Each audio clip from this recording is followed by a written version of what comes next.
Welcome to The Explainer. Today, we're diving into something really special, a timeless philosophy on how to approach aging not as an ending, but as a vibrant golden age. We're going to pull wisdom from ancient poets and some amazing modern-day examples to create a practical guide for a more joyful life. So let's just start with a question we've all thought about, right? How old is actually old? Is it just a number?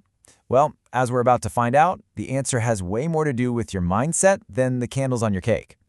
And to really get what that mindset is all about, we've got to look back.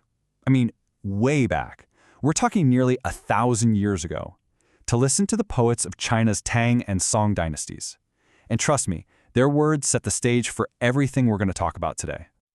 Check this out. The poet Zhu Dunru gives us this incredible image of a joy that's all your own. You know, this isn't about being lonely, not at all. It's about finding a kind of happiness so deep inside you that it doesn't need anyone else to validate it. It just is. And he keeps going with this idea of just letting go. He's telling us to release that constant nagging need to plan and control every single little thing. Instead of stressing about what's coming next, the wisdom here is to just grab the moment you're in, to get it now. And this line, wow, this pretty much sums up the core message of this entire explainer.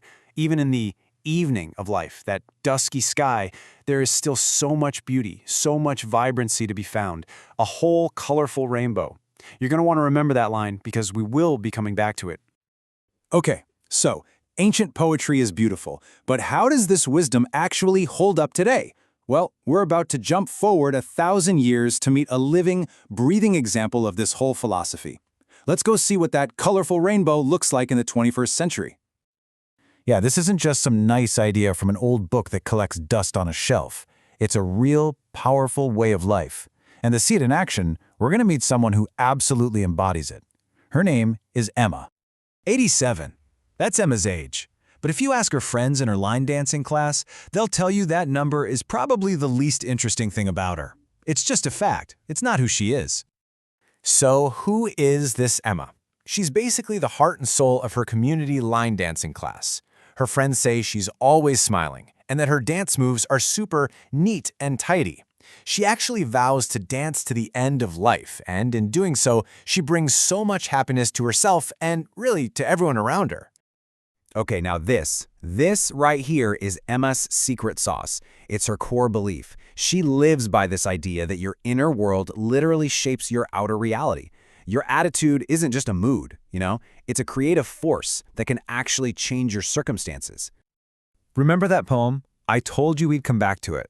Well, Emma's attitude, her entire way of being, is the modern version of that ancient wisdom. She is that rainbow. Her life is proof that a vibrant, joyful life is totally possible at any age, all because of the attitude she chooses to create from within. So this is all great, but how can we get some of that for ourselves? How do we cultivate this mindset? Well, our sources basically distill all this wisdom, from the poets, from Emma's example, into a pretty practical recipe for a happy life as we get older. It all starts with the basics, right? The foundation of this recipe is a simple three-legged stool of physical health: eating well, moving your body, and getting good sleep. I know it's not some revolutionary secret, but our sources really emphasize that this is the crucial first step. You got to take care of the vessel if you want to have a joyful mind. But taking care of your body, that's really only half the story. The most important part of this recipe, the ingredient that makes the whole thing work, is your daily outlook. It's the lens through which you see and experience everything else. Our sources remind us that every single day gives us a fundamental choice. The sun's going to rise and the sun's going to set. That's a given.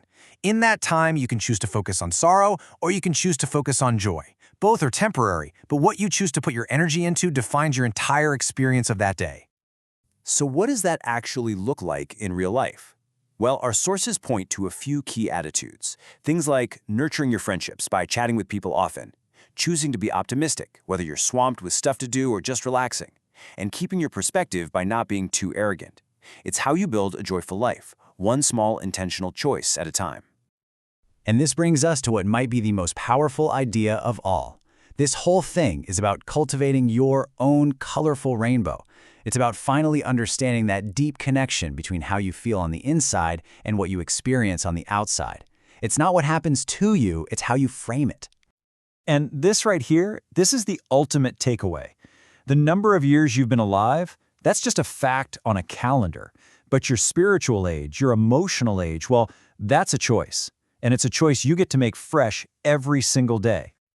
So we've seen how this incredible wisdom echoes through the centuries. A positive, engaged, present-focused life isn't something that just happens by accident. It's something you build, something you cultivate through daily choices. And that is the real key to longevity and happiness. And so we come all the way back to that ancient poem.